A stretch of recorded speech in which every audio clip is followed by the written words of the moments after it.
So I'm glad you're back. I know I was kind of hard on you the last session. And I got to give you some bad news. I'm not billing your insurance. If you want to work with me, then you got to pay me. And if you don't have the money, then you got to work it off. Okay? And so what would that look like? Well, you could start out by sitting out there in my waiting room and letting all my depressed clients see your sorry ass, and it would be an instant cure for them.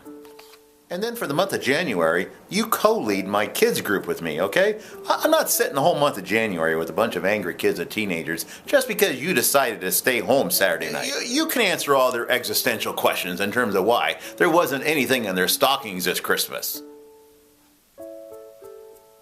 You know, we're just going to keep working at this, whatever this is, until you get your head out of your pity pot and get that fat ass of yours into that sled and whipping that whip and shouting, ho, ho, ho, on Donner, on Blitzen, on Vixen. Oh, okay, what's with the look? I mean, that's how Santa sounds. You know, you're right. I'm going to calm down. So let's just kind of go back to where we left off the last session. You were telling me that somehow or another that Mrs. Claus kind of caught on that you were leaving earlier and earlier each year. I mean, you were leaving at 4 o'clock in the afternoon for your trip around the world so that, you could see Mary Brostrip and taking her shower, and then down the street, Eileen Dover getting out of the shower. I mean, come on, Santa Claus. Can you somehow get Mr. Winky under control?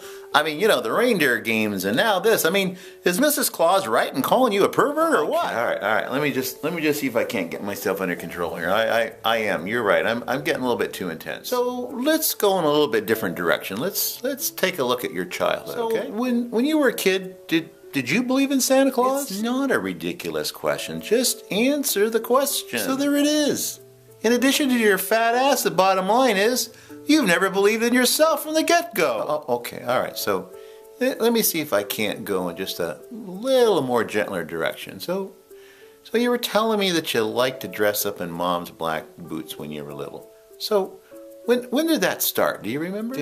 Did you dress up in anything else? You know, like did she have like a red nightgown or a red stocking cap? And what about the black belt? I mean, I know you've never been into martial arts, so tell me about the black belt. When you were naughty, did Dad beat you with the black belt? And when you were nice, did Mom hold you all close and all cuddly? And lots of times was she wearing a red top when she did that to you? And when she held you real close, I mean, you could feel her. Well, I mean, you know what I mean, huh? So we're starting to get somewhere here, right? We're starting to put something together here. Oh my God, there you go with the eyes. Hey, look, I'm just trying to help you get a grip, all right? I'm not the one going around here dressing up. You don't see me wearing a red top and a red hat and black boots, do you? Okay. All right, I got to get myself calmed down again, and I will. Let me just take a second, okay? Did you believe in the Easter Bunny as a kid? Oh, for crying out loud, it was just a joke. Okay, so let's talk about this, okay? So you said here on the intake form that when you were a kid, you had a hard time sleeping at night and that you slept right next to Mom and Dad's bed. You said that Dad would shake sleigh bells and go, ho, ho, ho, and Mom would sing, here comes Santa Claus, here comes Santa Claus. Are you putting me on? No, you're not. Oh, my God. I mean, do you see what I see? Your entire identity wrapped up in Mom and Dad. Well, I mean, were they doing what I think they were doing? You know, we're running out of time here, you know. It's Friday. Tomorrow night you're supposed to be in that sled delivering the gifts. Unfortunately, I'm going to have to start hitting you below the belt, okay? Yeah, below your black belt. I'm going to have to start hitting below the belt. Okay, so there's a song, and I think you know the song. Kind of a cute song.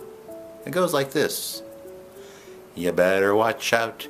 You better not cry. You better not pout. I'm telling you why. Yeah, so come on. What's the next verse? It's not that Santa ain't coming to town. Do you get it, big guy? If you don't go tomorrow night, that song's history. Your history. So what's it gonna take, big guy, huh? And I'm not talking about some crane, some damn crane, okay? I'm talking about the inside. What's it going to take on the inside to get you to get into that sled tomorrow night? Am I going to have to start smacking you around? Am I going to have to knock some old-fashioned sense into you? This original programming and original music by Micah Byers has been brought to you by From the Frying Pan to the Jacuzzi. Purchase at Amazon.com or BarnesandNoble.com today. And visit us at our website, from the frying pan to the jacuzzi.com. Thank you for listening, and stay tuned to this YouTube channel for session number 3 of Santa Goes to Therapy.